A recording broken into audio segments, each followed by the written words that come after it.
Hi, it's Dwyer. It is November 7th, 2022. GamblersAdvisory.com, a free site.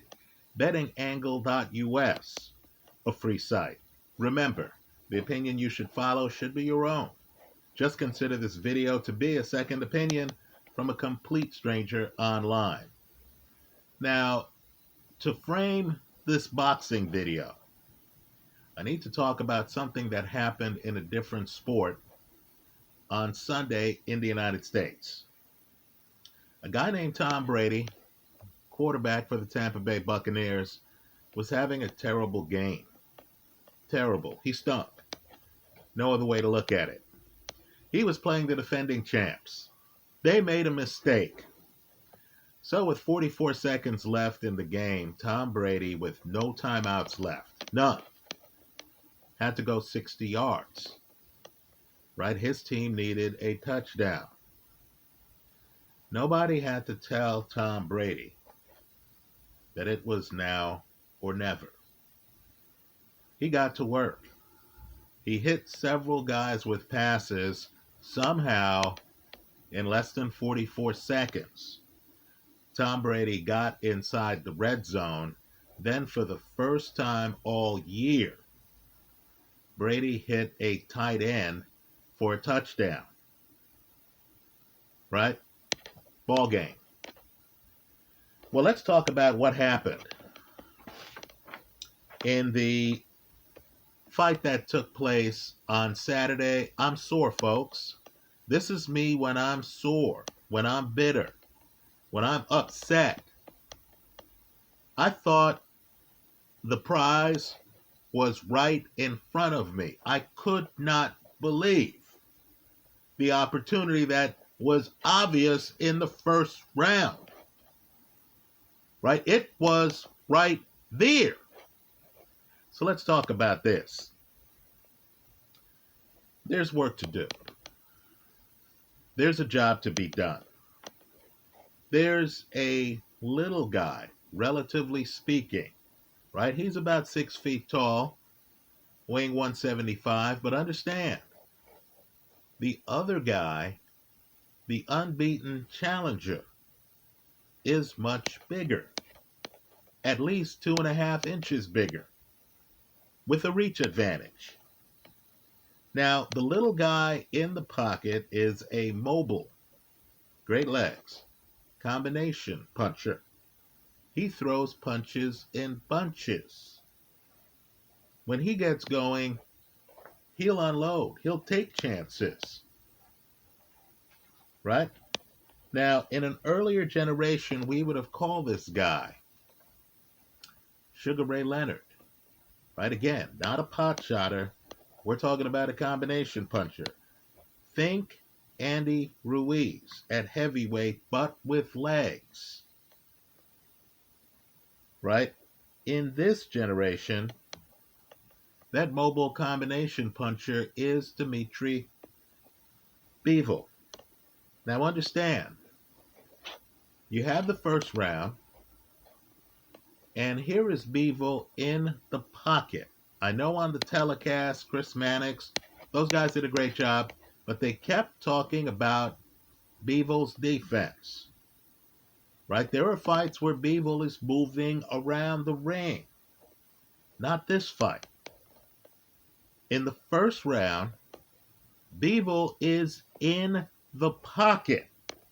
He's trusting a bit too much in his opponent's civility. Right? His opponent's going to be within the rules. There are going to be no roughhousing tactics. Right? Picture having that mindset against George Foreman. But that's the mindset Bivol has. Right? Because he knows Gilberto Ramirez. The backstory on this fight is these guys used to spar. Right? He knows Gilberto Ramirez. So you know the rest. He's in the pocket.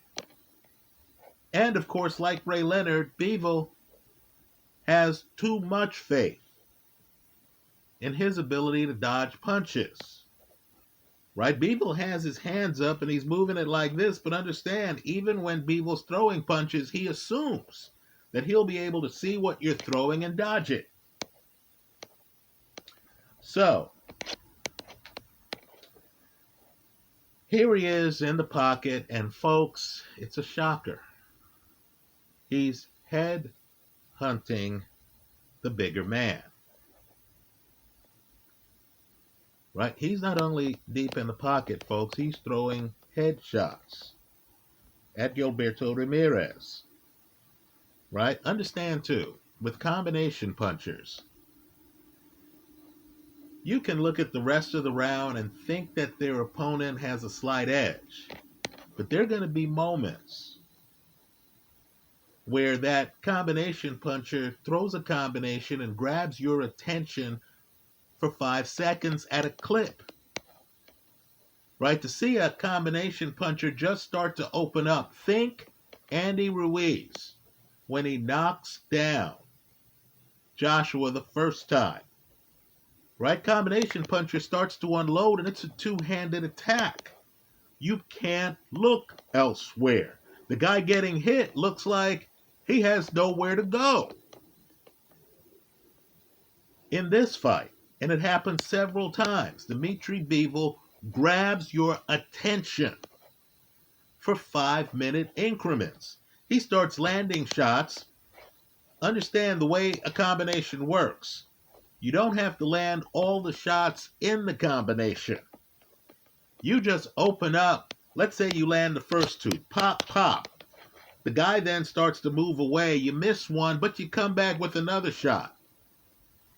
You had situations in this fight, and it starts in the first round, where Bivol deep in the pocket, headhunting a bigger man who has 30 KOs. Right? Almost 3 times the KOs of Bivol. You have Bivol deep in the pocket, throwing punches on a big man, landing on the big man, 3 to 5 punches at a time. So, let me just say this. The job that needed to be done required a big man who understood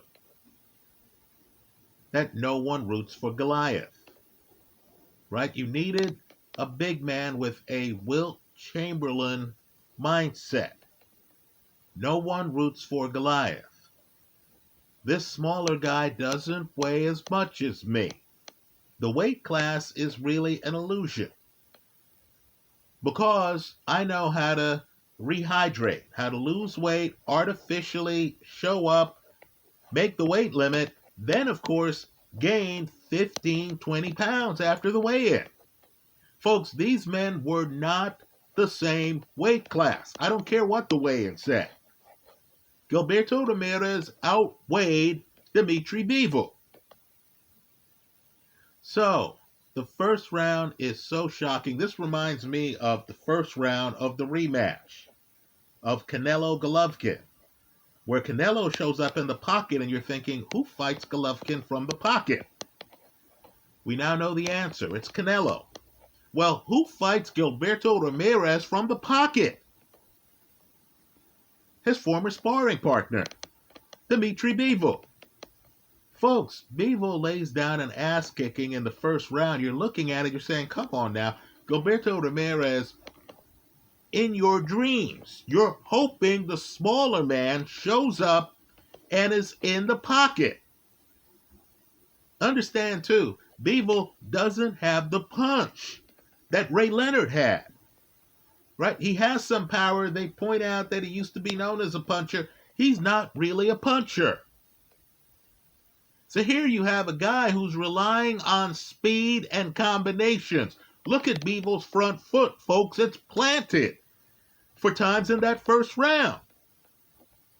And here he is against a big man who's the challenger, who needs to know that if the public just goes on optics, the big man is not going to get sympathy.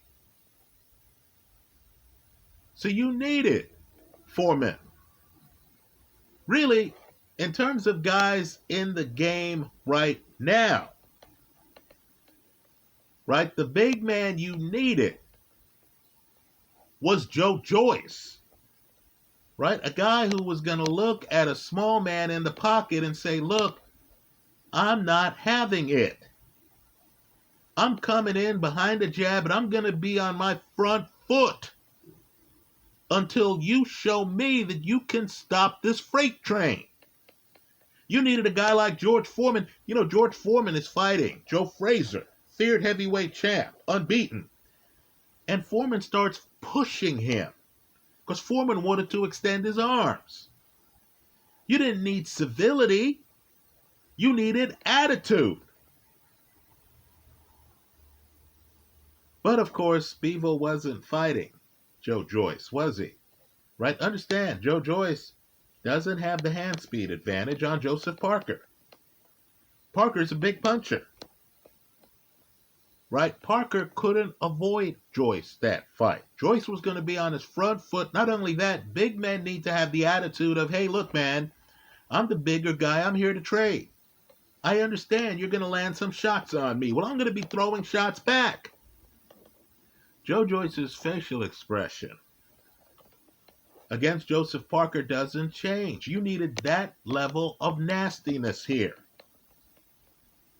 Right? You needed nastiness here. Instead, you got a very polite Gilberto Ramirez here. Now, I understand behind the scenes, the guys have a lot of respect.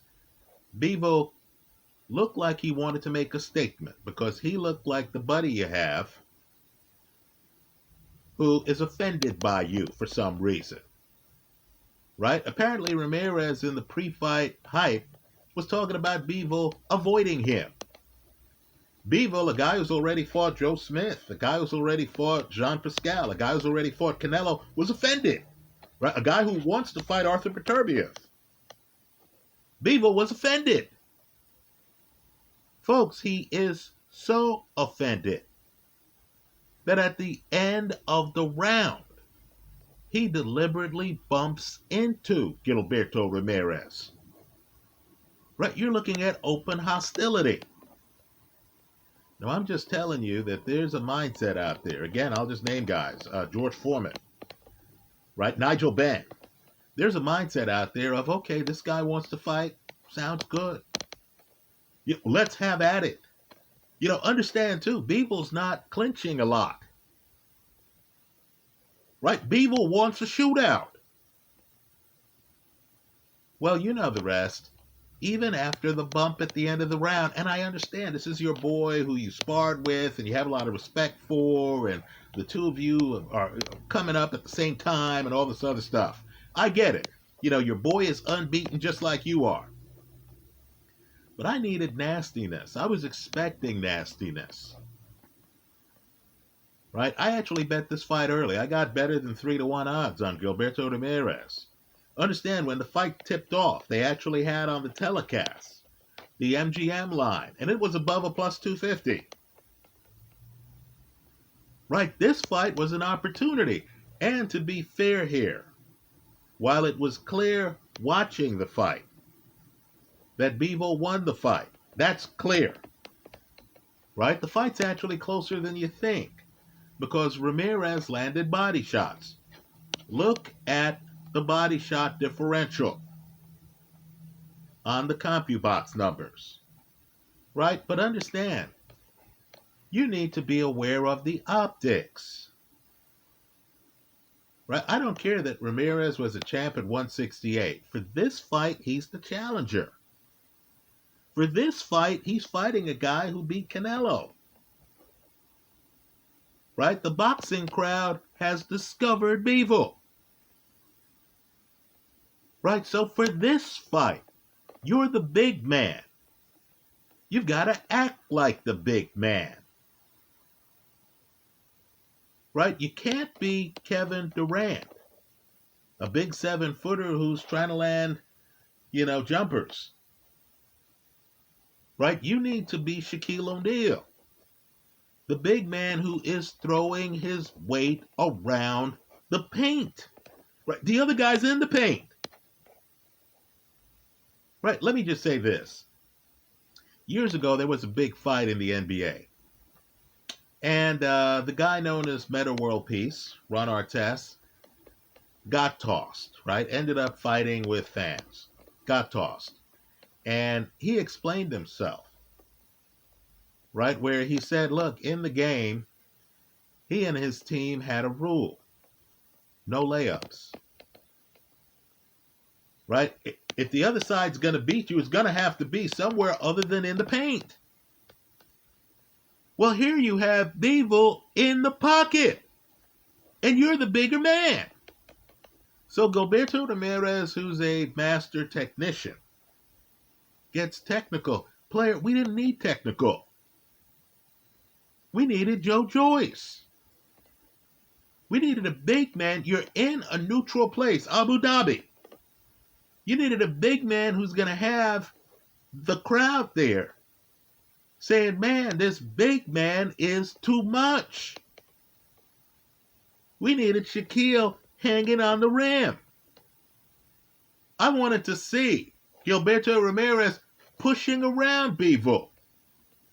If he has to take some shots to push around Bivol, go ahead and take some shots. Right, folks? Marvin Hagler's not on his back foot against Ray Leonard. Come on. The big man here should have flushed Bivol out of the pocket. If Bivol was going to win the fight, it would have to be on his back foot. Right? Ramirez needed to always think of the optics.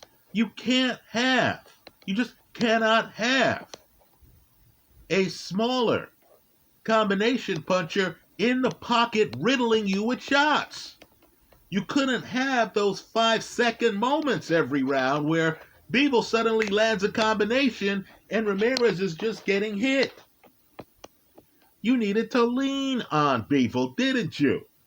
You needed to push Bivol, didn't you? If you're going to go to the body, frame the body shots. Right? Hit the guy to the body, then step up and make the crowd know, hey, I'm hitting this guy to the body. There needed to be a level of arrogance. Instead, we got a very well-behaved performance from Gilberto Ramirez. So you get to the Tom Brady part of the fight. Understand, I'm not kidding when I say Brady was awful for most of his game against the Rams. Awful. Right? 44 seconds left. And Brady understood it's now or never. Understand, the ring announcer for this fight was David Diamante.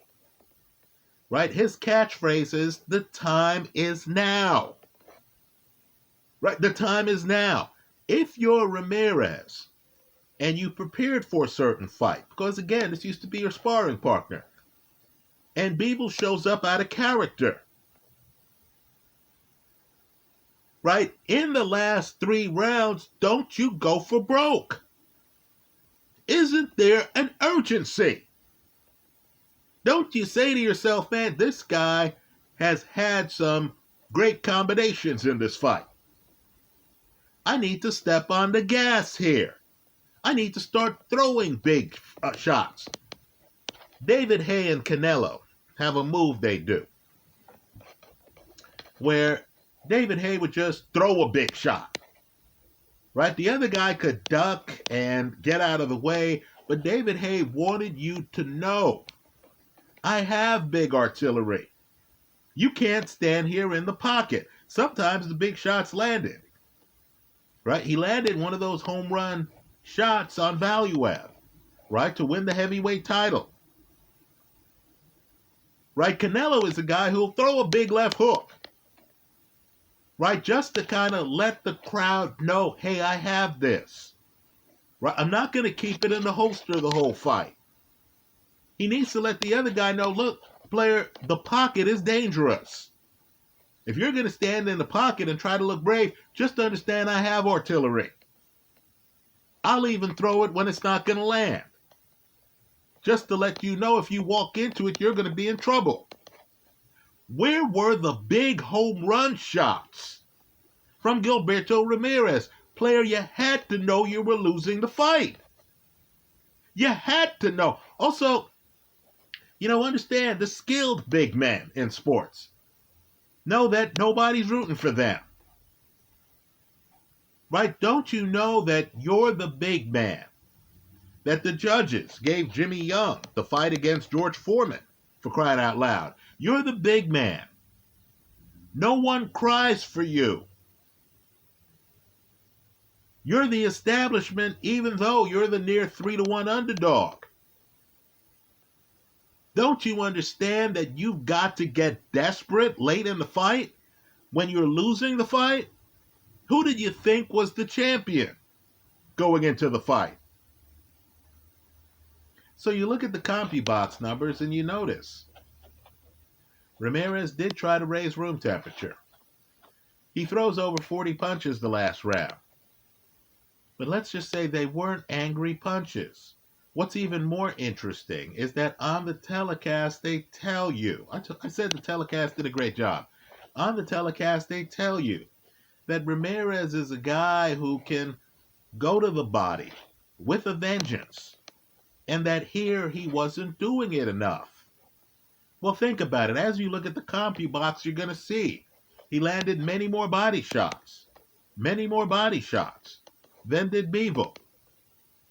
Right? This fight has some Hagler, Ray Leonard going on. Right? But understand, Bivol has a poker face, doesn't he? There's never a moment in this fight where Bivol looks hurt, where Bivol is wincing off a body shot. Never. And Ramirez doesn't frame them. You get the feeling that there's no urgency with Ramirez. He's too nice a guy. He smiles too much. Right? And so you don't get what you got in the NFL. Tom Brady, who's having a bad night, deciding, okay, you mean I still have a chance with no timeouts to win this game in the last 44 seconds if I can just take my team that hasn't gotten 20 points yet, if I could just take my team 60 yards. Let's have at it. There's no having at it from Gilberto Ramirez. Too polite, no urgency. You needed nastiness. Right? You're fighting one of the best in the sport pound for pound. And he came to fight. Right? Bivol is in the pocket for several rounds. I was waiting for Ramirez to make him pay. Understand, the fight starts. I'm looking at the first round. I thought, you've got to be kidding. Bivol is hanging around the pocket? I thought, you've got to be kidding. I thought, clearly, Ramirez is going to be a big man and let Bivol know, player, I outweigh you by 15 pounds. I have more than twice the KOs you have.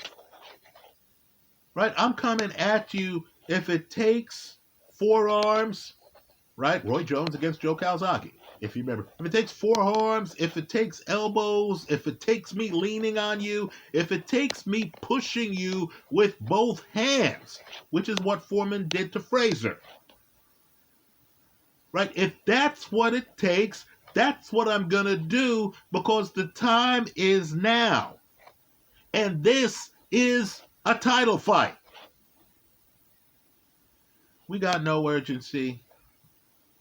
We got too much politeness. We got a guy trying to get technical when he needed to be a roughneck. Right? It didn't happen for Gilberto Ramirez. I'm just telling you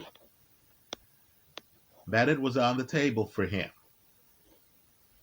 Right? You're fighting a guy who is relying on reflexes, hand speed, and is throwing punches with both hands. I know fighting Bivol is a tall order. Agreed. Conceded. He's one of the best in the sport. Agreed. Conceded. He wasn't moving. He was in the pocket. He was there for the confrontation. This would be like Sonny Liston fighting Ali, and Ali just decides he's going to come in the pocket and stay in the pocket. for periods of time. Right? Sonny's eyes probably would have popped out of his head. Sonny probably would have fainted. Would have said, "You got to be kidding. You're fighting me and you're in the pocket?" There was none of that. You needed a chip on the guy's shoulder. You needed a Joe Joyce attitude. That attitude that says, "I know I'm the bigger man. I know people aren't rooting for me and I don't care. I'm not going to leave this in the hands of the judges.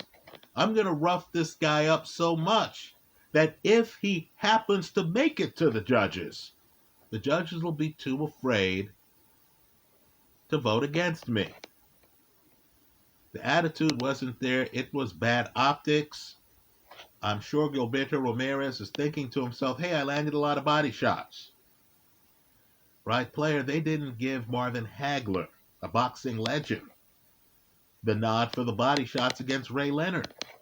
Why would they give it to you when you were fighting the champ here? Missed opportunity. I wish this fight happened. Put it this way. Bivol, who wants to fight Beterbiev, that's a great fight. I don't believe Bivol could fight this fight against Beterbiev. You're fighting Beterbiev and you're going to stand in the pocket? You know, maybe that works if you're Joe Smith and you have the punch. But wow, Bivol, let's just say Bivol was opening up, landing, 4-punch combinations, then he'd back away. Right? Then he'd back away. Right? I'm just guessing here that if Beterbiev hits you hard 4 times, he's going even deeper in the pocket. Right? Bivol fought a dangerous fight. Very dangerous fight. Maybe because he knew his opponent. Right? They had sparred together. And Gilberto Ramirez just didn't have the attitude or the appreciation of optics to understand that he needed to be rougher. He needed to show us, after the first round where they bumped shoulders, you know what, the second round, they start touching gloves. Ramirez should have bumped shoulders some more.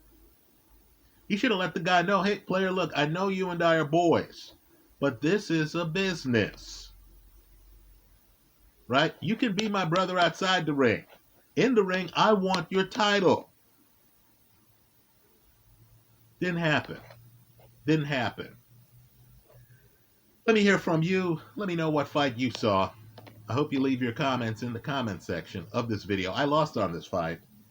I thought, wow, you got to be kidding. I thought the fight was going to be a close fight. I thought that Ramirez had the size advantage and is technically excellent. I thought he was going to try to make this a showcase. He didn't. He let the opportunity pass. I didn't even sense the urgency in the 12th round. I was surprised when I looked at the CompuBox numbers and I saw the number of punches he threw.